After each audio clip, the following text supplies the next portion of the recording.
I decided to do this video on battery operated heated gloves after spending hours trying to figure out which ones to buy and what size to buy. I went out to stores and tried a few different winter gloves on that are not heated. None of the stores have the heated ones. I'm in Arizona. I think they just think that you don't really need a winter glove, but it's certainly not true. And I found that the sizes varied so greatly, even in the same brand and even in the same line. I tried on an Alpine Stars that was a short one, and I don't understand how a winter glove can have a short gauntlet. And then tried on one that was long in the same model, and they fit differently. So I read a lot of reviews, and I have actually either 2 or 3 different sizes here that all, according to all the reviews, might fit me, but who knows? So I'm going to do an unboxing, talk about how they fit, how they go together, and then do a review on them after I get a little time to write on with them on the ones that fit, I guess. Next up, we have the Kemimoto. Let's see how these look. So these have a similar charger, a couple batteries, UK adapter.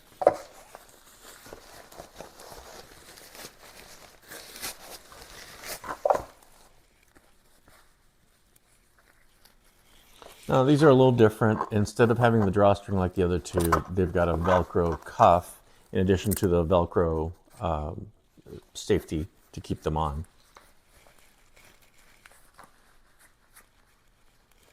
So a little bit on the tight side. Armor-wise, this plastic is a little unusual, weird. And they have real carbon fiber over here for protection on this end.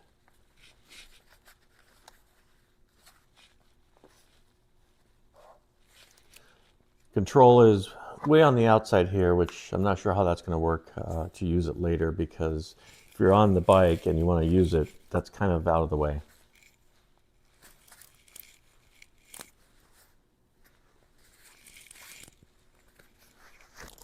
Next up, we've got one that doesn't even have a brand on it. I'm sure that it had some name on the Amazon listing, but nothing here has any branding, just typical Chinese import. I'll put links obviously in the video. The first thing I noticed here is that this is significantly lighter as far as the charging accessories compared to this. We'll get to charging accessories in a bit. I just want to go through the gloves at first here.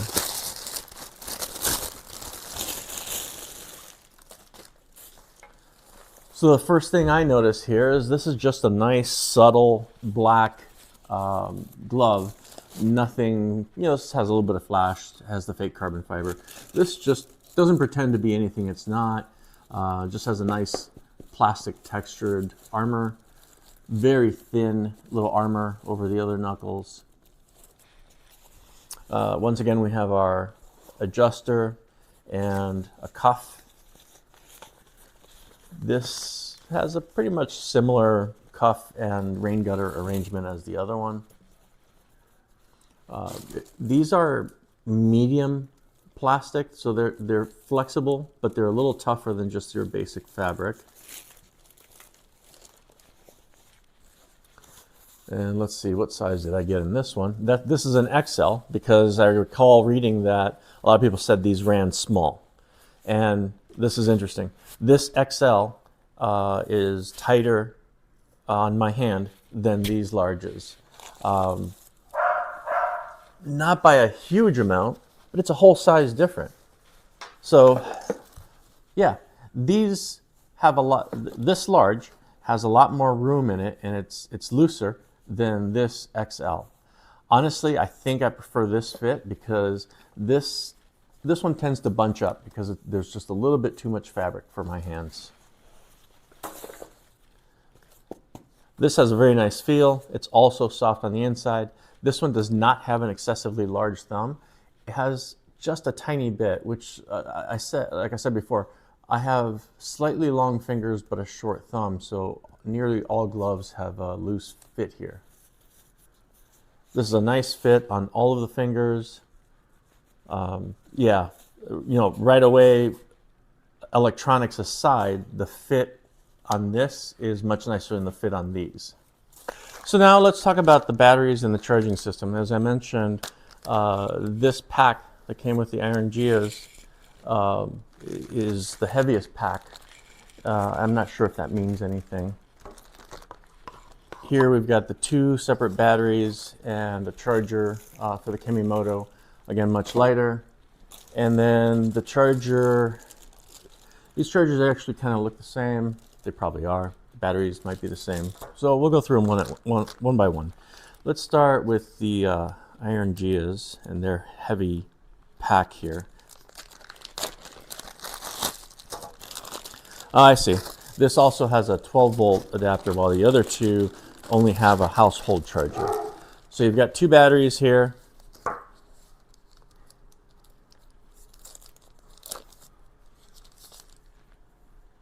Very straightforward hobby style pack, shrink wrapped with a connector. Nothing special here. We've got 2,500 milliamp hours, so 2.5 amp hours of capacity on this one. We've got a average generic wall charger with a pair of connectors, so you can charge both batteries at once. It looks like these batteries can be charged possibly inside the glove, but probably not. You probably need to take them out. They all have a pocket for the battery. And then we've also got a car charger, 12-volt charger, and this is weird. I don't get how this is going to work. This has the same connector as the battery does. So I'm at a loss here. I'll have to look up what the, because this is nonsense. I don't get why, yeah, I'll have to look up on the documentation what's going on. Now on the Kemimoto, we have a slightly different pack. It has exactly the same capacity, 2.5 amp hours. It's smaller in dimension, but a little bit thicker, same weight. That should be expected. And it looks like the inputs are identical plugs. And it's got another simple AC adapter.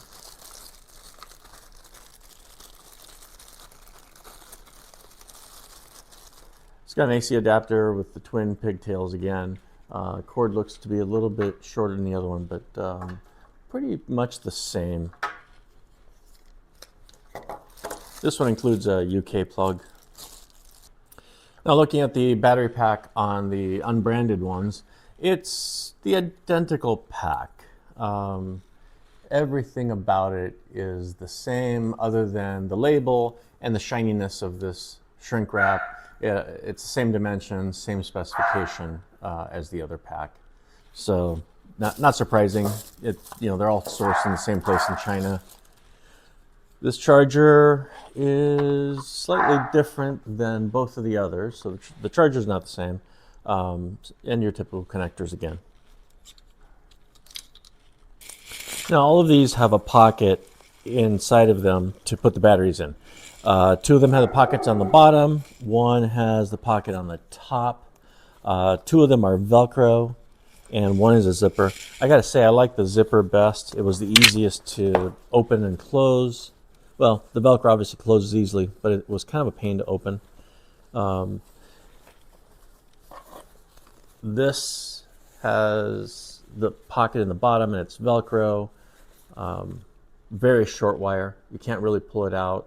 For good or bad, that's probably fine because you're just going to plug the battery in and shove it all back in there.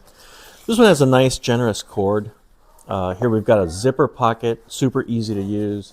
The inside of this pocket stays in place. This one kind of pulls out, so it's a bit of a pain, more fiddling around. This is the nicest fit so far, as far as the battery.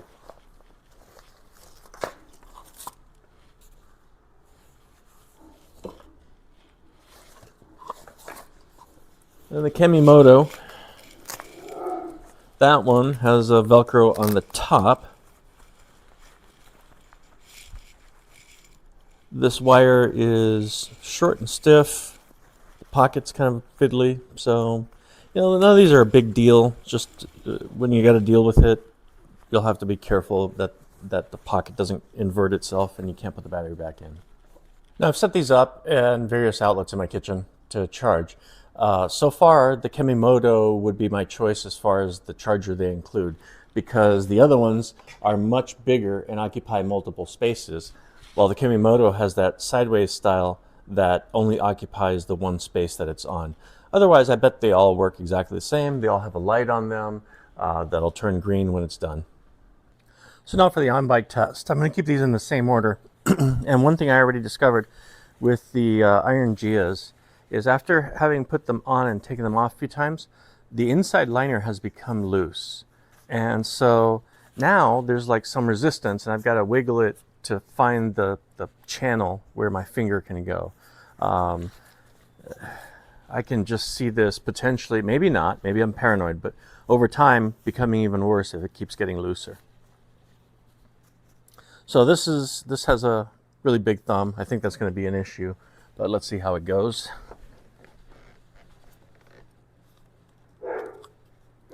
Yeah, so you really can't feel the turn signal because of that huge thumb. If I'm not looking at it, I mean, it's there. I might get used to it, but it's pretty annoying. And then you have to make sure you've got the meat of your thumb to push it left. The right is a little easier, you just can't feel it. The mode switch, which is on top right here, that's terrible. I can't push it because I've got this other control box over here. And then that control box, I guess I can sort of feel it. Obviously, I don't have a clutch. This is an electric bike. But I do have my cruise control over here and high beams, and those work fine. That's an area that you can feel easily. So this is a pretty decent fit on the bars. The pre-curve is good, and I don't feel anything bunching up, so that's good.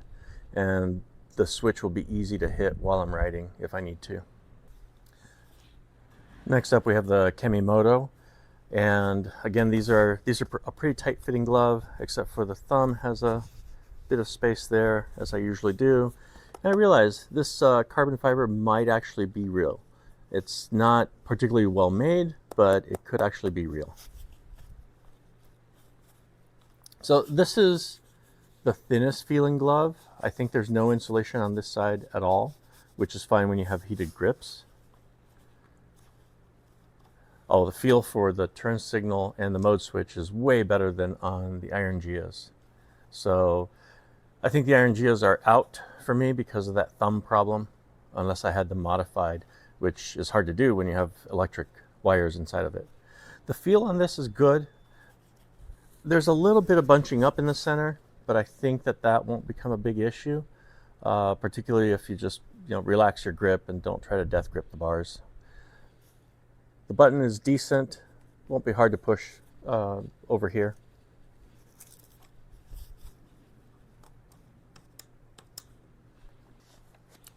And finally we have the unbranded ones. I just noticed, because I'm using my watch to turn the camera on and off, that this cuff is longer than it is on the others, certainly more so than on the Kemimoto. And I just think that more coverage is going to be better for wind and rain. Thumb on this is pretty decent. Yeah, and I have great feel for the controls. Now, this has insulation on both sides. There is insulation here. It's clearly thinner on the palm side, but there's something there.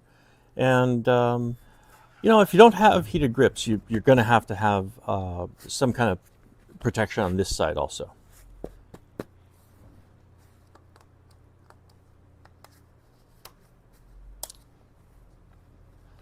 Overall, right now, my gut is telling me that this is the one I'm going to go for myself, but I'll hold the judgment until I ride.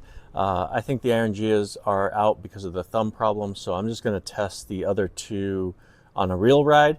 I'll test the Iron Gias also just to see how they heat up. This morning I woke up crazy early and it was barely 40 degrees out, so I decided to go out and ride for a test. And there was a clear winner out of that. I think that objectively, there are a lot of things these gloves do better than the others. particularly in how they heat the fingertips. Also, there was one clear loser, and that was the iron geas. Those don't make any sense to me. The fingers are ultra short, so when I would reach, and I typically cover the brake with 2 fingers like a lot of people do, it was hard to do that, and the thumb was a weird thing. They just fit terribly. I decided that those are just out. So I rode around with one of these on and one of the other gloves, and just compared the two. And these were the clear winner. These are a little heavier, and the heat goes all the way to the fingertips. After, I don't know, 15, 20 minutes of riding, the other glove that I had on the other side from the other brand, all of my fingertips were cold. And that's the entire point of putting these on, is I already have heated grips, but I need fingertip protection because that's where the fingers are being hit by the wind the most. These did the job much better. Overall, these have a lot of nice little features that are better than the other ones. Dumb little things like this pull tab here. When you go to put it on, you've got an obvious thing to hold to put it on you. This strap and then this elastic are just more convenient than the Velcro that's on the other ones. Sure, the Velcro is adjustable, but you need to manipulate it. This, because it's got a cord string with a little bit of flexibility, you could just adjust it and it's always going to go over your jacket really well. Now the Kemimoto was a second at first, but they're the ones that had the cold fingertips. They also leaked air. I could actually feel airflow in the glove, and I have no idea how that would be. They claim to be waterproof, and I don't understand how they could possibly be waterproof and let a little bit of airflow into the glove. They're unbranded, but they say Daywolf on Amazon. So if you Google Daywolf heated gloves, you'll find these, and I'll put links in the video description. So I made some other notes. The Kemimoto's leaked air. The iron geas, they have a 12-volt adapter. I figured out that it's an adapter to power the glove directly without the battery at all. Let's see. The controls. So one thing I learned while I was writing is where you have to reach for the controls as you change the heat level or turn them on and off. The Kemimoto has the heat control over here. So imagine as you're writing, you're holding the bars, and you've got to reach, you've got to look at it and reach over here, because you can't work the Kemimoto control blindly. It's really small and it's hard to feel. This one, I could just reach over, it's big and obvious, press and hold turns it on. Touching it once changes heat. Also, this control shows you the battery level. So you're going to see the battery level and the heat indicator here. The other two do not tell you what the battery level is, so you would never know if it's going to die. If I'm on a long ride and I think the battery might be dying, I can look at it and choose maybe to have a little less heat for a while rather than just lose the heat completely. And I think that's about it. Those are my notes. So I'm keeping these. I'm sending the other ones back. And I can make an unequivocal recommendation that if these fit you like they would do me, you're going to love them. I did almost forget to include something about sizing. I had mentioned that earlier, that I got a large in the iron geas and then XL in the other two. The iron geas in the large were too big around, a little loose, but ridiculously short in the fingers. I don't get it. And super big in the thumb. The other two fit slightly small.